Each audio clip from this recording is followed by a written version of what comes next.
You don't want to give anything on that canvas that doesn't need to be there. It's very easy to add stuff, but it doesn't add any value. I mentioned earlier that anything you do, you need to make sure that it adds value to the sales process or to the individual salesperson who's using it.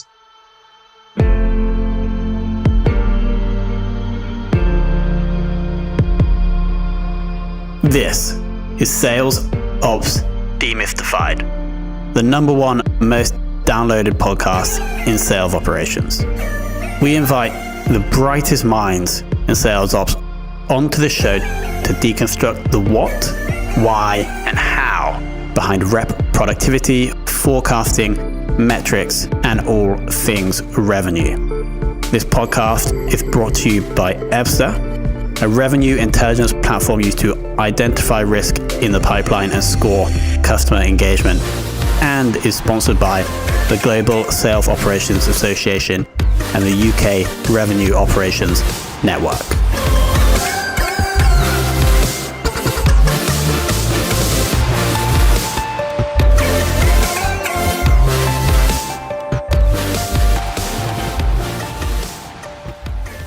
Hello and welcome to another very special episode of the Sales Ops Demystified podcast. Today, we're joined by Jani Leväänen, who is the Director of Sales Effectiveness at Iron Mountain. Jani, welcome to the show. Thanks very much and good to be on the show. Incredible. So you have, I believe, approximately 13 years experience in sales operations. Is that accurate? Yeah, I think it's about 13, 15 years, depending how you count it. So yeah, quite a long time of looking data and processes across the different companies. So you must have been in sales ops like before sales ops was like a thing almost, because in the last like 3 to 5 years, it really has become a thing. Have you seen that shift? Oh, absolutely. It's a really interesting point. So I remember when I kind of started my path in sales ops, it was with Getty Images then, and it was quite fascinating. It was something new. It was a combination of different things, looking the effectiveness and efficiencies. But I fully agree. In last couple of years, the whole term of sales operations or sales effectiveness has just boomed, and it's becoming much more common even for smaller enterprises. So let's just dig into this definitional point first. The difference between sales ops and sales effectiveness. I know you are a director of sales effectiveness. Does that sit within sales operations? Is it separate? Like, why the different name? It is a good point. I think it's the best loved child has plenty of different names. And how I like to define it, that sales effectiveness is almost your umbrella that covers all the different elements that improve the sales. So sales operations, sales enablement, commission and compensation, and then your analytics and insights. And the effectiveness umbrella kind of oversees all those different elements. Makes sense. I want to go back to the start of your career. So it was Getty Images, and I think you were there for around 10 years. What were and this might be a tricky question, but what were the sales-related initiatives that you were most proud of? Could you just give us one example? Oh gosh, one example. I probably would say one of my proudest things within Getty Images was sales transformation. When times got a bit tougher, and we really reanalyzed how we were servicing our customers around the world and what kind of sales structure we had across the different sales teams. Makes sense. And then we've kind of moved over to Iron Mountain, and I'd want to ask the same question now. Is in about 3 to 4 years, I think. What has been the thing that you have implemented, or the challenge that you've overcome that you think has had the biggest impact? I think there's been a number of different things Iron Mountain. Myself and as a team, we've been implementing. Iron Mountain as a company has been going through a fair amount of change, and lots of it we've been pushing the change internally to make the company more effective and more efficient, not just from the sales point of view, but holistically as a company. And of course, the pandemic has boosted even our path, even kind of fast forwarding some of the projects. A couple of things that are significant. In our sales enablement side, we globalizing our whole training, induction, and the assets what sales have access to. It's quite difficult to run a global sales enablement function from kind of L&D point of view. So we introduced very clever tiering model where different countries are tiered on different levels, and that then gives them access to different level of assets depending on what they need. And it's really kind of helping to focus that we don't overload the sales guys, because that's been, I think, one of the challenges during the pandemic, that people are overloading their sales teams because we're all thinking, oh, they need more information, but it's coming this total, you're so saturated in information that you can't eat anymore. You just black out.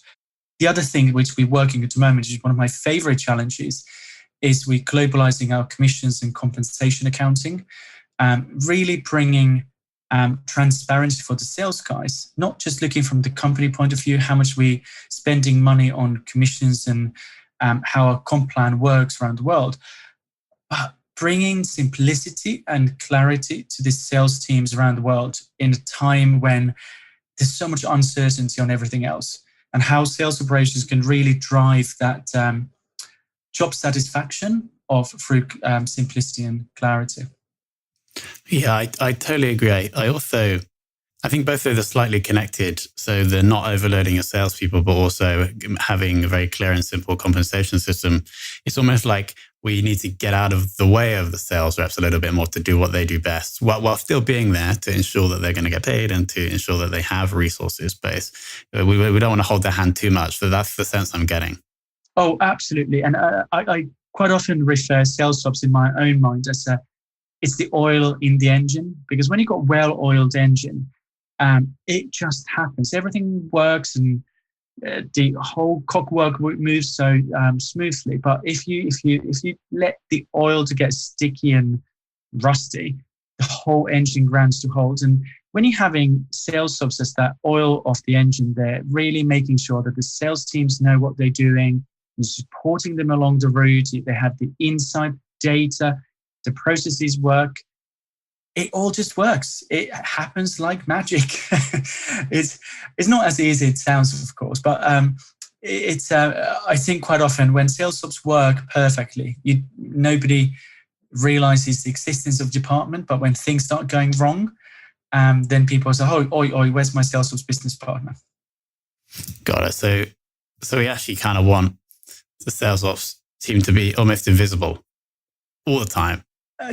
Theoretically, yes, because hopefully things work so well that you don't have those crisis meetings or things falling apart when you need to do firefighting. I mean, in the ideal world, there's no firefighting. I mean, it happens a lot in sales world.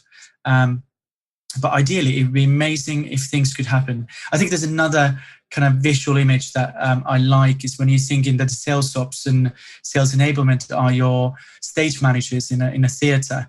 You've got your salespeople are the actors, and you might have your product management doing all the sets and lighting, and the sales ops are pulling up and down the ropes so the lights go on and the sets come up and down. They're not on the show, but they're incredibly important part of the show behind the scenes. Very good analogies. I love analogies. They just make it so clear of what the sales ops function should be. Could we just have a little bit more detail about the Iron Mountain sales effectiveness / ops function, e.g. how many people in the team, who you guys report to, and also how many reps you are responsible for?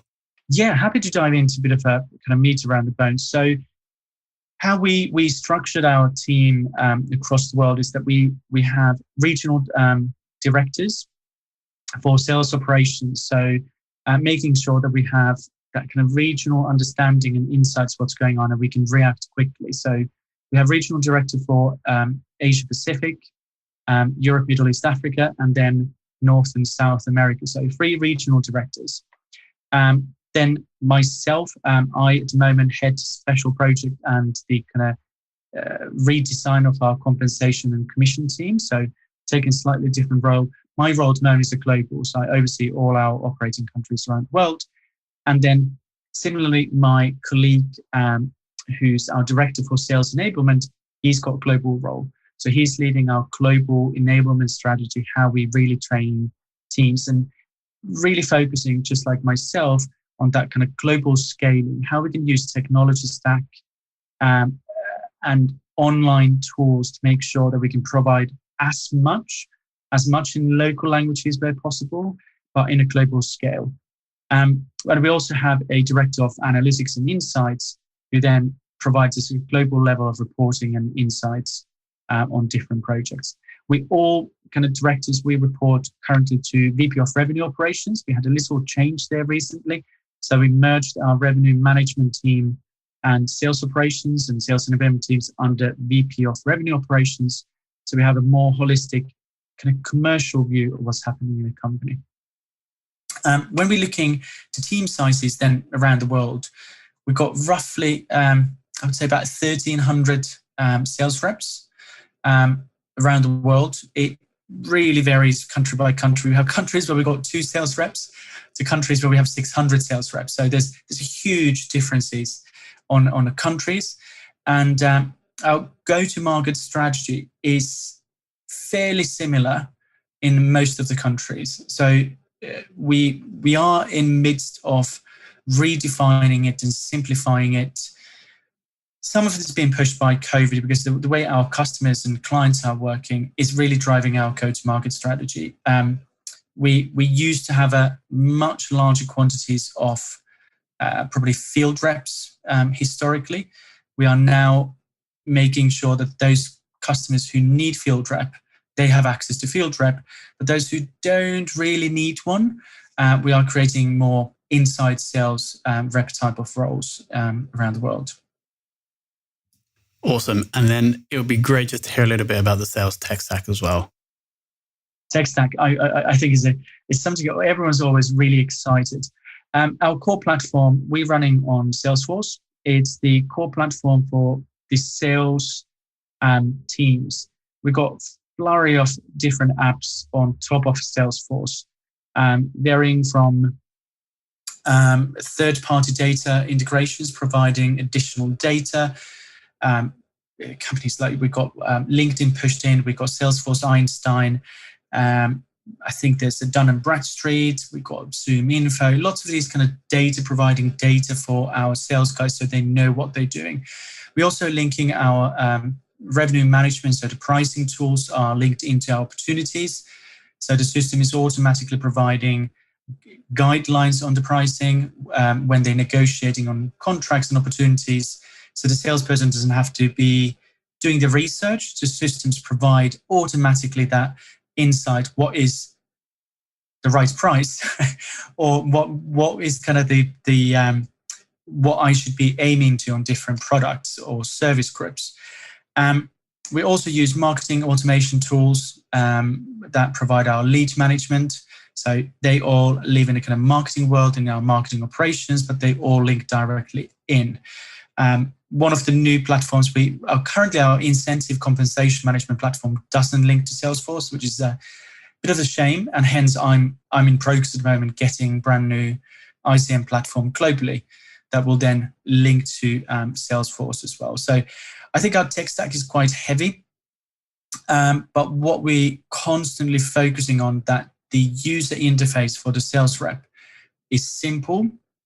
There's a clarity, there's a logic behind it. So you know what you're looking for, you know what you're supposed to do.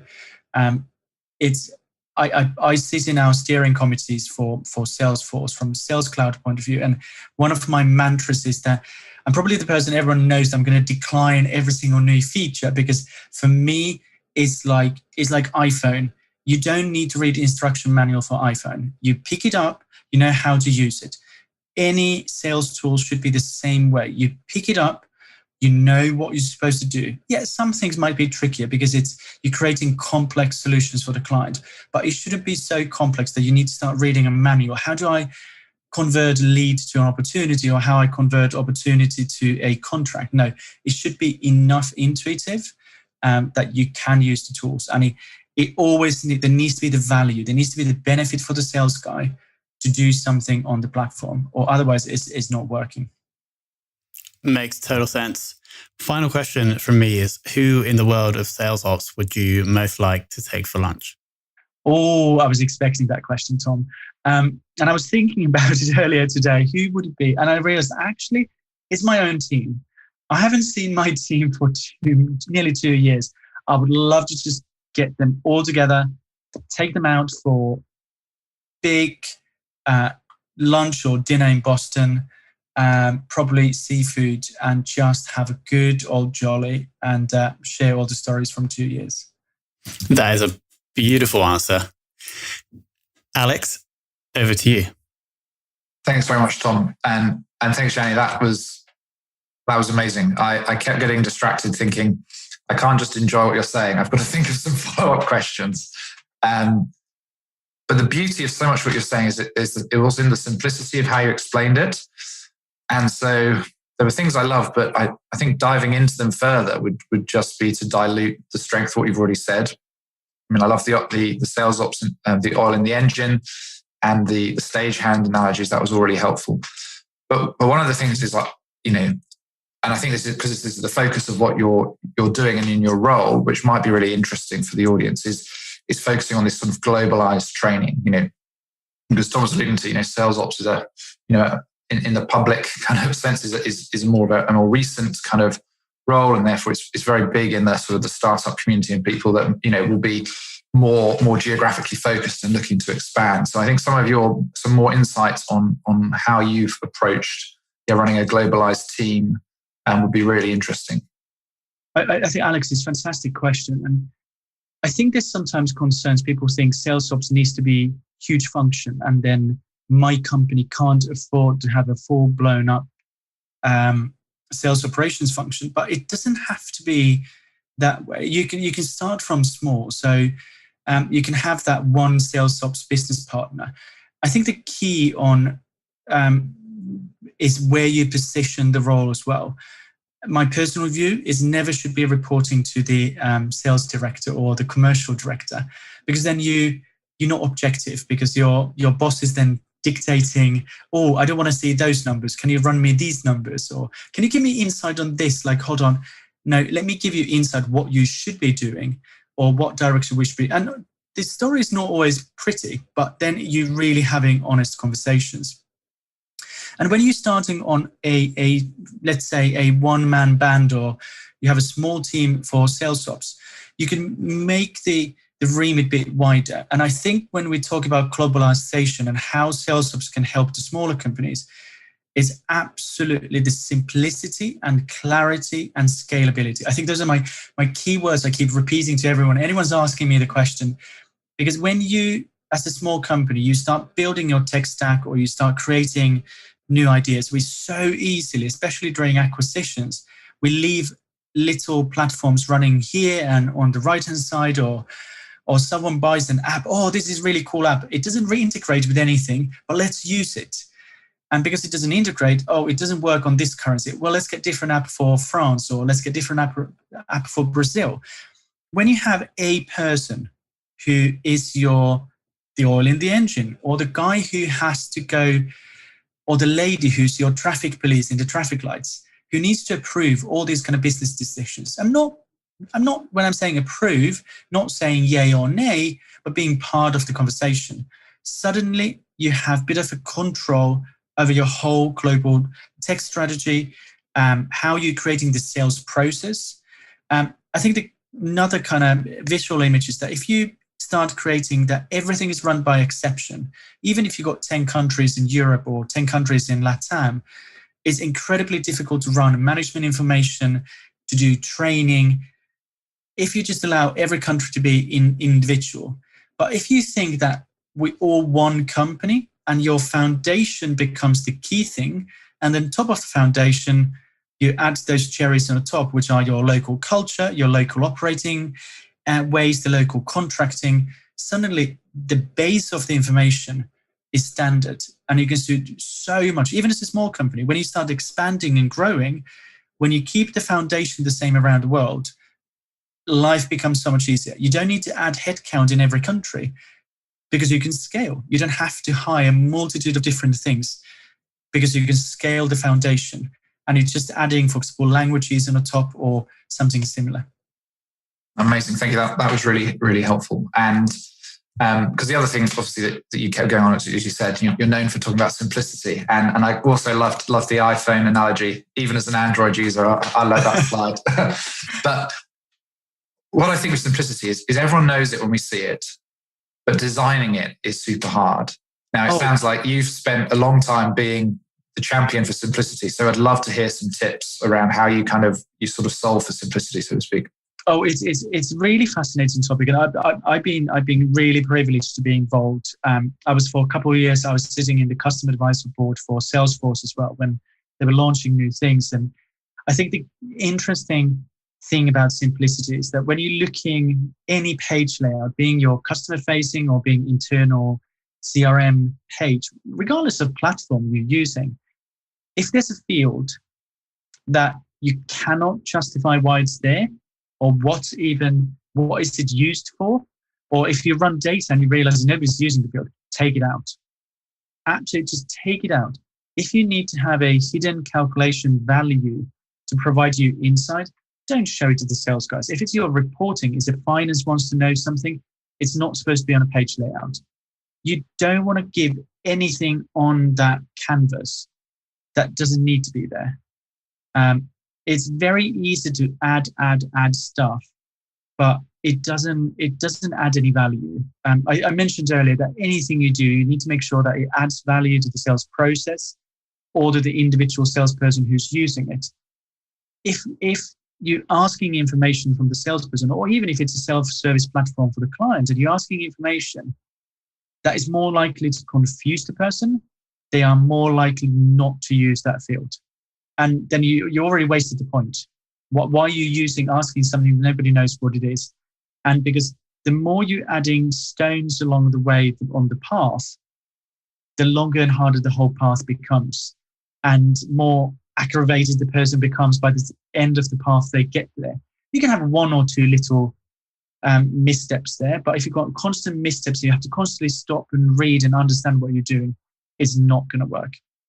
The other thing, which is I always think is incredibly important, is grouping the information in a logical manner. Don't just add questions or information boxes in random way on your, and it goes across everything you do. It's, again, thinking as a painting. If this is your, or I think it is a recipe almost, the first things you need to know is your key ingredients. Then you need to know how do you mix it together and how do you bake it. You don't want to start with the mixing if you don't even know what you're mixing in. And it's just keeping things in a simple, logical flow.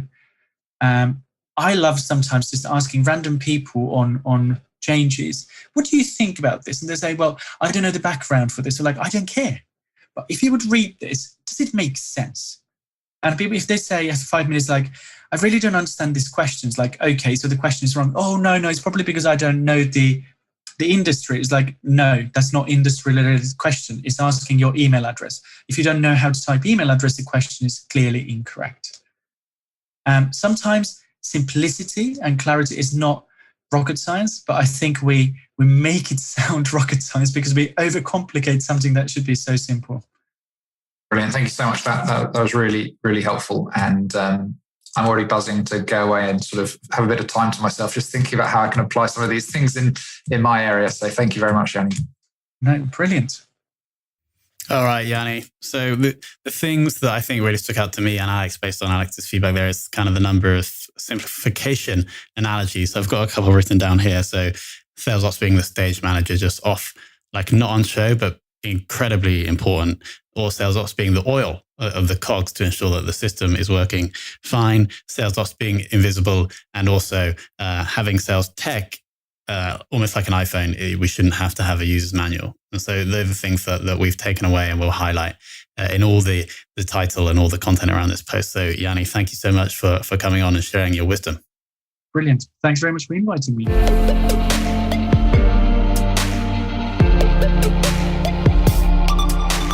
Thank you for listening to this episode of the Sales Ops Demystified podcast. If you are listening on a podcast listening application, then please subscribe, rate, and review. And if you have any questions about the show, if you know a guest, or if you have any questions about sales operations, just hit me up at tomhunt@ebster.com. That's tomhunt@ebster.com.